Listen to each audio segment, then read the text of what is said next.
If you think the Galaxy S24 is basic compared to the mighty Galaxy S24 Ultra, think again.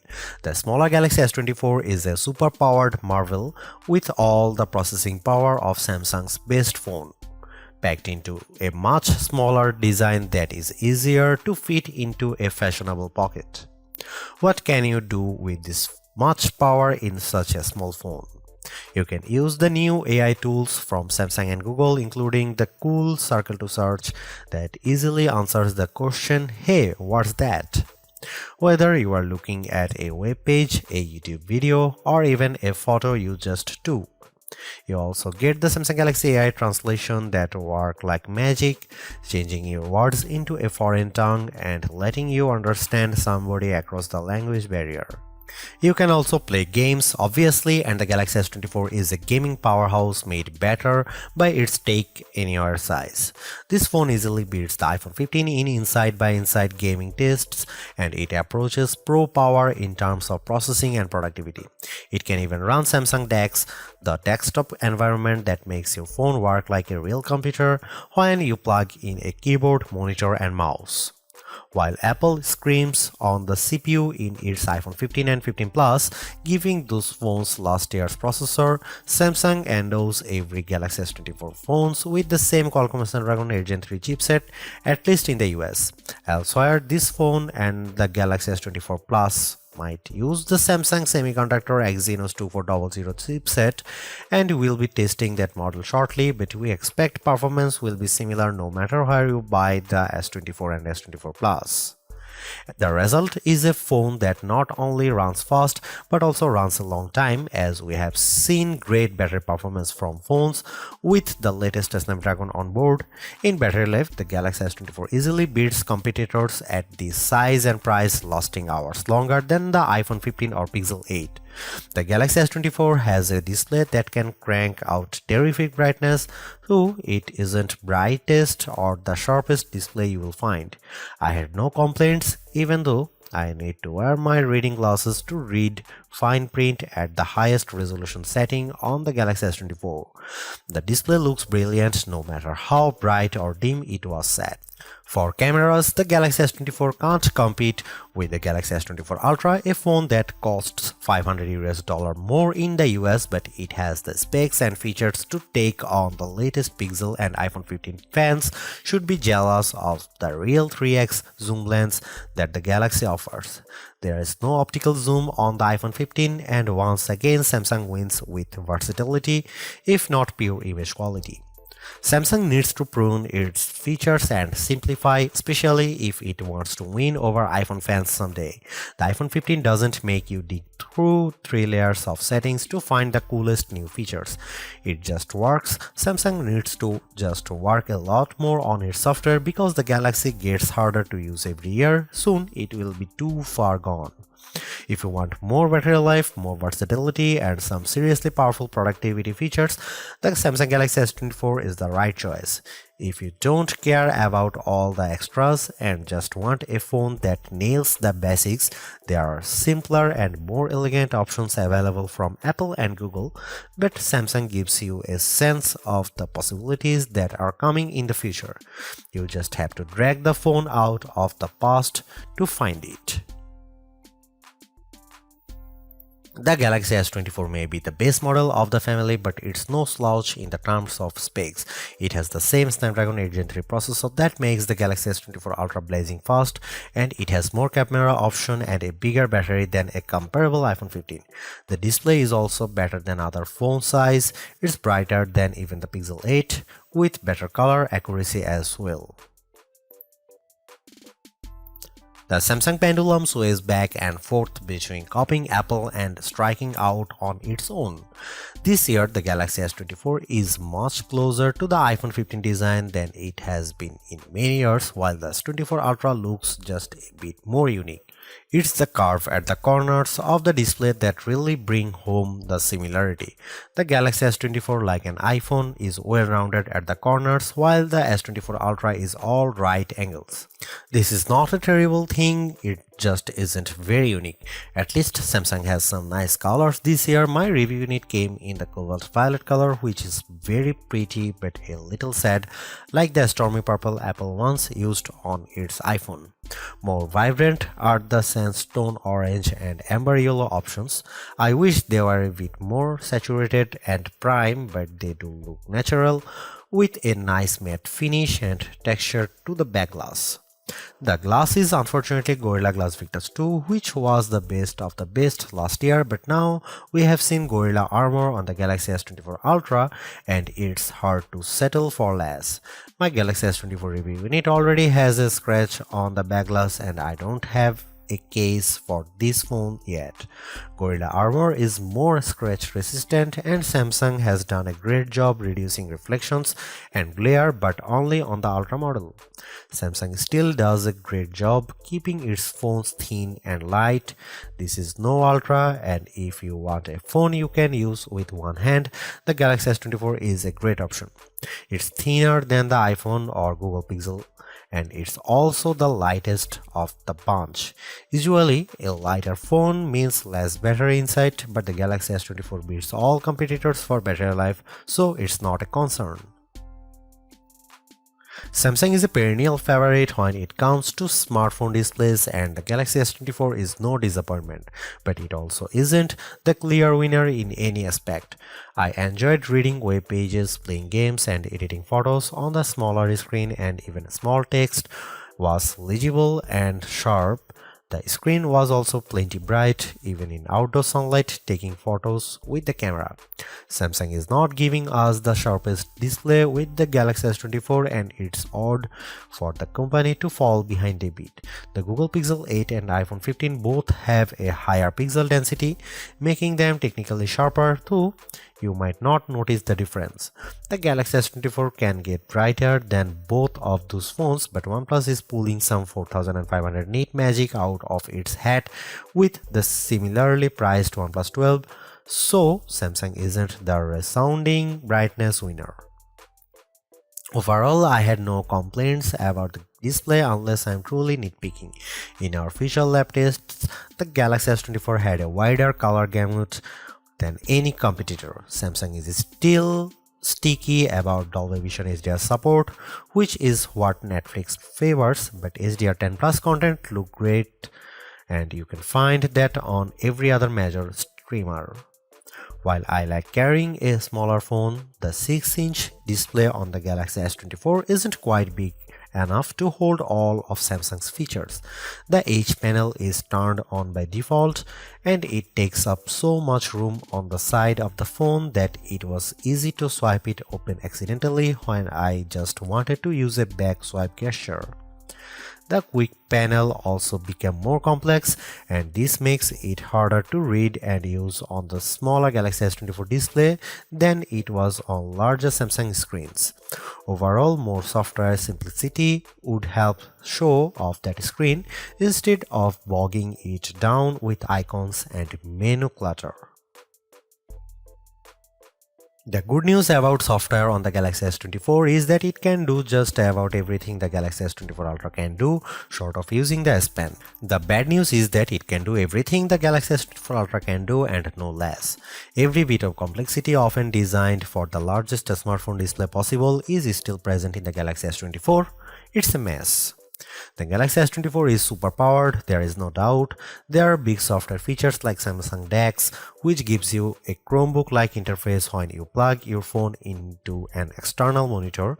There are also fine, granular controls over everything from battery and power management to Wi-Fi and networking to screen response and menus too. Well, everything.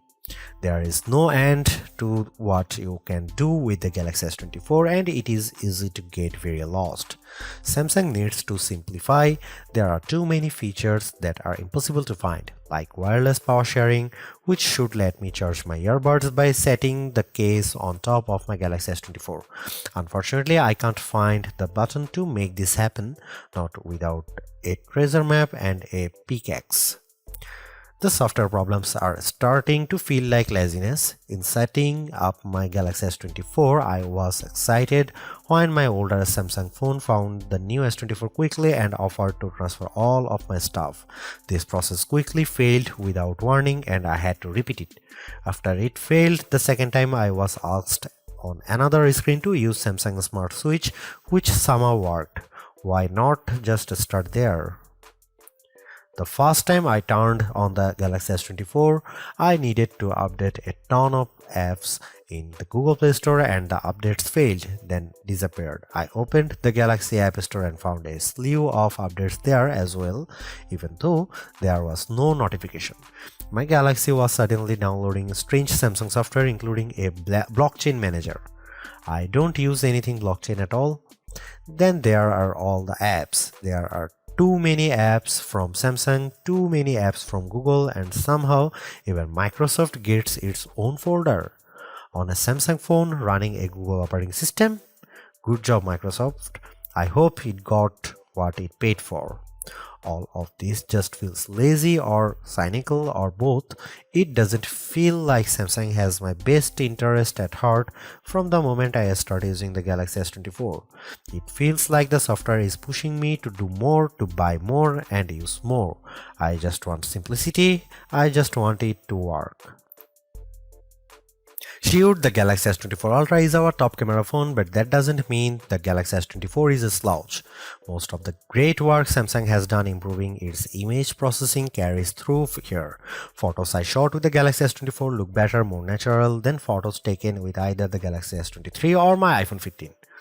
You also get a real zoom lens with the Galaxy S24 and it helps a great deal. Having a real 3x zoom brings you closer to the field on the stage even if the zoom lens is paired to a awfully small sensor that produces images with more noise and blur than I'd like.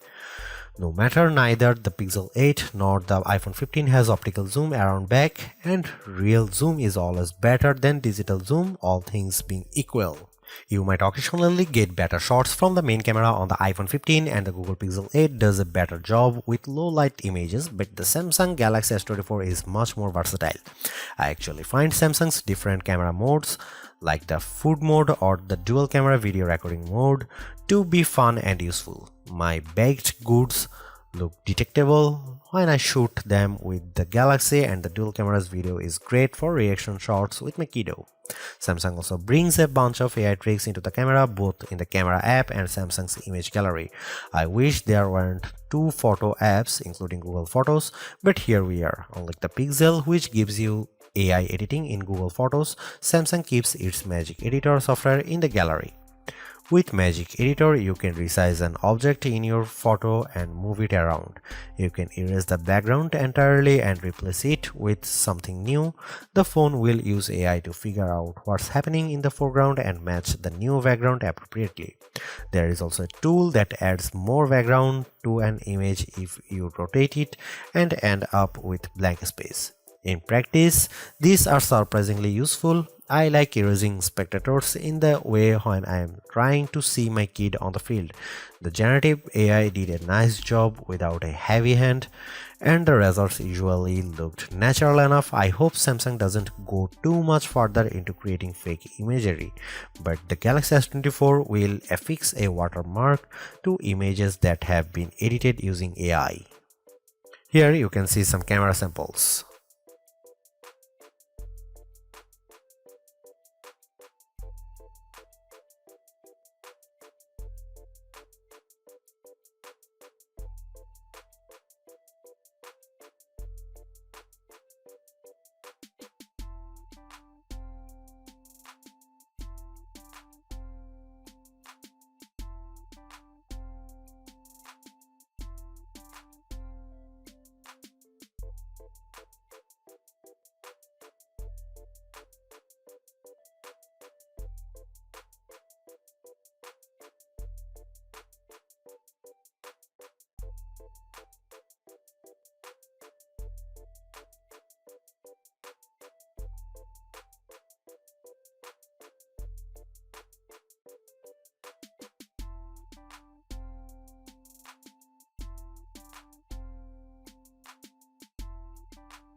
Don't let the smaller size of the Galaxy S24 fool you. Samsung has given this phone the same powerful Snapdragon 8 Gen 3 for Galaxy processor found in the Galaxy S24 Ultra. It's even overclocked a bit compared to the same processor in competitors' phones like the OnePlus 12, so it will outperform any other Android you will find and any iPhone 15 that isn't a Pro model. What can you do with that performance? You can play games like Call of Duty Mobile at the highest settings and still hit 60 FPS. You can run Adobe Lightroom and watch your photo edits happens in real time as you move the sliders. You can run Samsung DeX and open multiple windows on your monitor simultaneously. There's a ton of power packed into this phone. The only time I saw a real delay was when I used the new Google and Galaxy AI features. Holding down the home button to activate Google Circle to search took a few moments. In fact, I wasn't sure the feature was actually working at first because I wasn't patient enough waiting for it to start. Using Samsung's Galaxy AI features caused a similar delay. When I asked the keyboard to rewrite my text messages, there was a long pause. When I recorded a speech using the voice recorder, it could not transcribe on the fly like my Pixel 8 can, and there was a longer delay when I asked for a summary. It's too bad that Samsung has a performance leader that can beat a comparable iPhone, but the new AI features are the only thing that slows it down. It's unclear if this will get any faster with software updates, as the AI features are a mix of cloud services and on-device processing. There are bottlenecks with both. The Galaxy S24 Ultra technically outperformed the Galaxy S24, likely due to the extra RAM on board. The Galaxy S24 only ships with 8GB of RAM installed, while the S24 Ultra comes with 12GB. In practice, it was hard to see a differences unless I held the phones side by side, and then I noticed the Galaxy S24 Ultra finishing some tasks just a bit faster. The Galaxy S24 was still able to open multiple apps at once and handle gaming at the highest graphics levels, so I had no complaints about its performance. The Galaxy S24 has a battery that is only slightly larger than last year's Galaxy S23, but battery life has seen a significant improvement, giving me hours more active screen time and lasting a full day with little trouble. On a normal day of use, the Galaxy S24 lasted until bedtime with no trouble. On a day of heavy gaming and photography, I still lasted the evening with a quick top-up while I was making dinner. I wish the Galaxy S24 would charge faster, as things haven't improved since last year. I was able to get the battery to just over 50% in 30 minutes, just like with my iPhone 15. The Pixel 8 charges a bit faster, but cool phones like the OnePlus 12 can charge at extreme speeds and fill the battery completely in a half hour. There are plenty of adaptive modes to help you save battery life, but good luck finding them in Samsung's terrible settings menu. You can just trust that the phone will do a good job like I did, and occasionally turn on power saving from the quick settings panel, which will work nicely. Even though the Galaxy S24 is the baby of the S24 lineup, it is still packed with power. If the larger sizes of the S24 Plus and S24 Ultra don't appeal to you, but you don't want to miss out on the latest and greatest that Samsung has to offer, then the S24 is still a good buy. Galaxy AI is one of the big selling points of the entire lineup, and though I wouldn't quite say it's the reason to upgrade, some of the AI features do come in handy. I am mostly referring to Circle to Search and the generative photo editing tools, but the live translate and interpreter features will also be handy in a specific situation. And while the camera hardware hasn't changed, the software behind the image processing has definitely been fine-tuned. It's better now, in my opinion, with less burned into your retinas, vividness, and more realistic hues. There is also a lot to like about the new Snapdragon 8 Gen 3 for Galaxy chip, especially power efficiency. Even though the S24 only has a 4000 mAh cell, it has great battery life, all things considered. Plus, the performance with Android 14 and One UI 6.1 is fast, snappy, and responsive enough for pretty much anything you throw at it. If you are due for an upgrade this year, the Galaxy S24 is a good phone on your shopping list. It's not a must-have upgrade if you already have a Galaxy S23, but if you are upgrading from an older model, there is a lot to like here. Thanks for watching. See you in the next one.